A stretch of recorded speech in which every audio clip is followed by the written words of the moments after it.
We're thrilled to have Eagles DN Brandon Graham joining us in studio, as you've seen. And when you think about Brandon, you probably imagine all those sacks he has. We showed some of them earlier, and his big personality on the field. But if you dig just a little deeper, you'll find the real story about Brandon Graham is the time he spends to help others off the field. As captain of the Philadelphia Eagles, Brandon Graham rips the football out of the hands of Tom Brady. Boy, oh boy! he chases the glory, but also finds time to search for something bigger. Shelly, we got a present for you. Are you serious? Yes. I don't know if you realize how special you made me feel that day. In my fight to walk again, you brightened up a very dark time in our life. I remember wanting to be just like you. Your video got this boy out of bed when no one else could.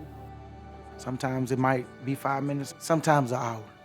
With somebody that really need it, I'm gonna take that chance every time. How would you describe your personality? They called me Jolly the other day, and it's funny because, man, I'm just joyful, man, just always hopeful. Hey, we playing ball. We just having fun. Brandon Graham has been with the Eagles since 2010, finding a home among the people of Philadelphia. When I got to the NFL, that's when I started really figuring out who I was, and helping people is one thing that kind of comes naturally. On November 22nd, Graham walked into what he'd been told was just a regular press conference, but wasn't about football at all. Everyone in this room has been impacted by your generosity, your inspirational nature, and the pure joy you exude in life.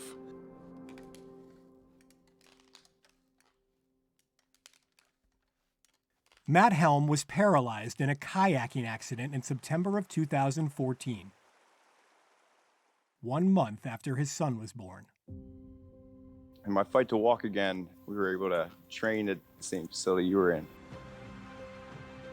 Didn't want to bother him because he was putting in his work in the off season. He ended up coming up to me and introducing himself to me.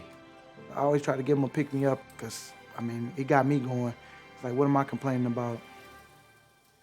I think BG shined a little bit of light on some dark times for my family. Got this nice jersey for you, man, to rock on game days, and I got you. Man, thank you. Next was 12-year-old Chase Merriweather, who lost his limbs at 3 after an aggressive form of the flu sent his body into septic shock. Can I get some love? Can I get some love?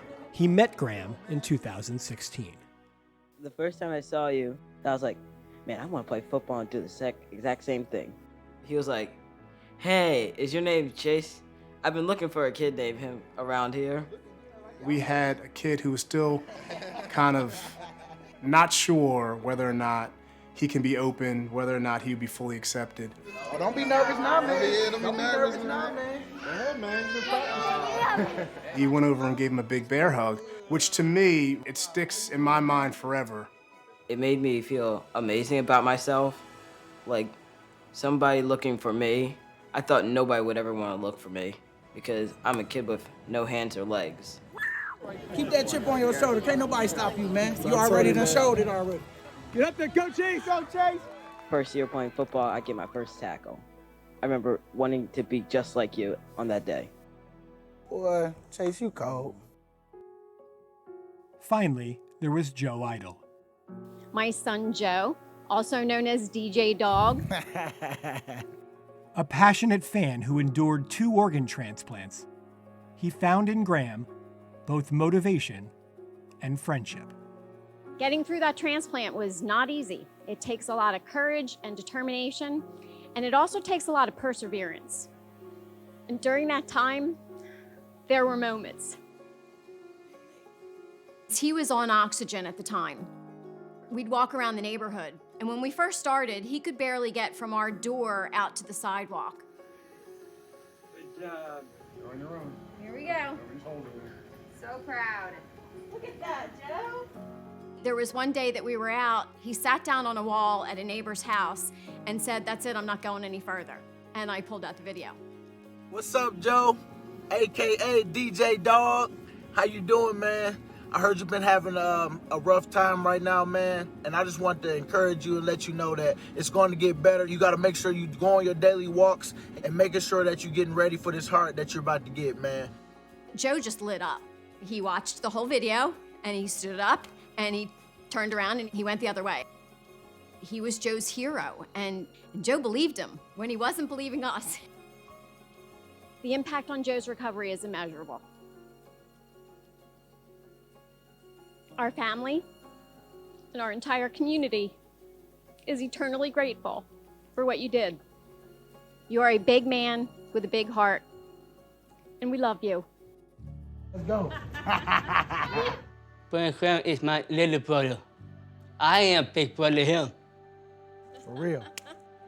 That's what pushes Graham to do what he does. Yes, it is. What's up, man? To spend his time with the people who need him. That day when you walked into that press conference room and you looked out at all those people that you had been a part of their lives, what went through your mind? Wow, like, man, all this for me? But on the inside, I was like, wow, I was smiling. Man, my heart was smiling that day, just seeing all them people in there, having that little press conference for me. You just never know what it does to other people, man. It might seem small and minute, you know, to me right now, but you just know, like, oh, you is spreading love. Brandon, those small actions that you have made for people have meant so much, and you see it in their faces and their smiles. Where does your passion for helping others come from? I got to give credit to my mom. I mean, seeing her struggle, I was like, man, one day I'm going to make it to the NFL because I want to, you know, be able to provide for my mom or my family. And, you know, it's like they gave me the extra boost. But then, you know, as I go through life and, you know, I complain a little bit, she's like, why you complaining? If I want to hear that, I'll watch the news. You know, I want to hear all the negative. She was like, try to do the easy, try to go away from doing the easy wrong thing to do and do the hard right thing, and that's be positive and try to find the positive in every situation. And so that's where I get most of it from, because she didn't want to hear me complaining. And at the end of the day, I know that about myself. I complain, but I'm gonna do it anyway. I'm just having fun, but I'm not as much of a complainer as I used to be, but I know for sure that we all got a duty to be able to serve and spread love, because everybody need it. We all need it. I'm sure you need it at times where you got your people that you talk to that you don't know, that they don't even know you inspired by them because of what they do. Even people that you meet, people that I met today, it's like, man, I want to be where you at. I see how you go about your business and stuff like that. So I try to be that light for the guys in the locker room. I feel like that's why the Eagles kept me this long. But I got to give credit to my mom, my dad too. I mean, my dad wasn't in the household, but they made me together. And so I know for sure I can go to both of them for everything. And you know, and my wife, of course, is number one right now because, you know, my family. But my mom definitely started that trend for me.